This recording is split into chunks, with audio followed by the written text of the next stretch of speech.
After a visually stunning but generically written anime called Megalobox swept us away for its first couple weeks only to disappear from the conversation halfway through its run, Gearless Joe is back for a second season.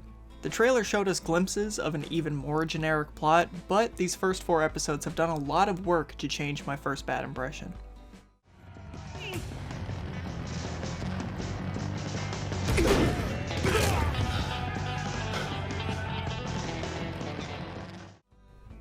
Please like and subscribe for more anime content, and let me know what you think about Nomad so far, and spoilers for episodes 1 to 4. After becoming the Megalobox champion, Joe gets hooked on black market painkillers as his life quickly slips away from him. Trying to escape his guilt over Nanbu's death, Joe takes on the name Nomad, grows a beard, and becomes a traveling boxer. So all in all, things are going pretty well for Joe. Under the foolproof disguise of a short beard, he's unrecognizable, winning underground fights until the hallucinations of Nanbu get too bad and force him to run even further from his problems. Typical boxing sequel stuff. I was fully expecting to watch a 5-episode battle with addiction, followed by a spark of change that drives the second half of the show, until Sachio forgave him, or more importantly, until Joe forgives himself. Boom, anime of the year. That kind of story has worked before, and if your characters are good enough, I'll never believe that safe or cliche storytelling can really kill off a show. Although the cast overall is nothing special to me in Season 1, Joe is definitely one of the highlights. Season 2 instead ditched the drug problem surprisingly quickly.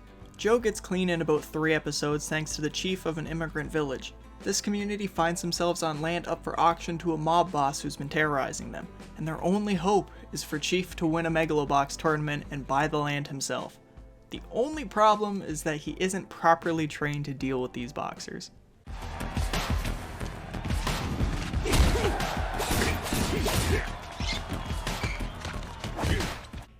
Joe decides to train Chief for the few short days before the tournament begins.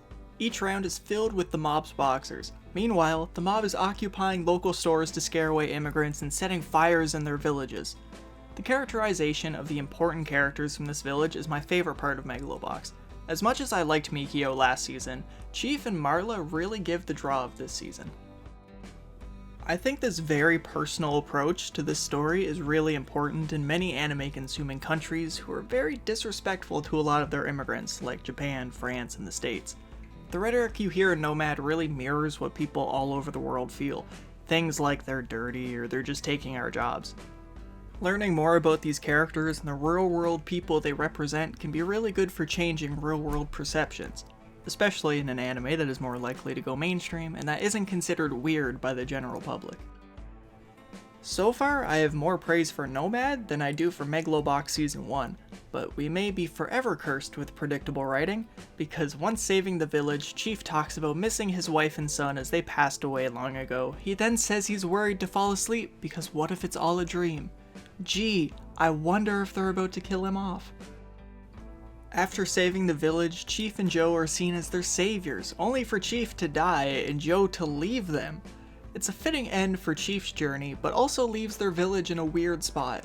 We've seen them turn over very minor things when Chief isn't there to reassure them constantly, like when their water pump was broken. Even though we see many characters capable of fixing that problem, they just yell about it until Chief starts trying to fix it himself. Season 2 hasn't been getting the same kind of hype that Season 1 did, which, because of the simple writing letting down an otherwise fantastic show, I'm not surprised.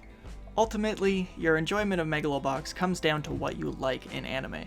It brings more style than almost anything else this season, but provides a very simple plot. But I think it's a very effective story with a strong enough style to carry its whatever characters, and it definitely shouldn't be ignored this season. Oh, didn't see you there. It's me, Derek Snow. I'm a voice actor extraordinaire. Thanks for watching this video, and be sure to check out more Why I Love and 1AM anime videos. See you later. Ooh.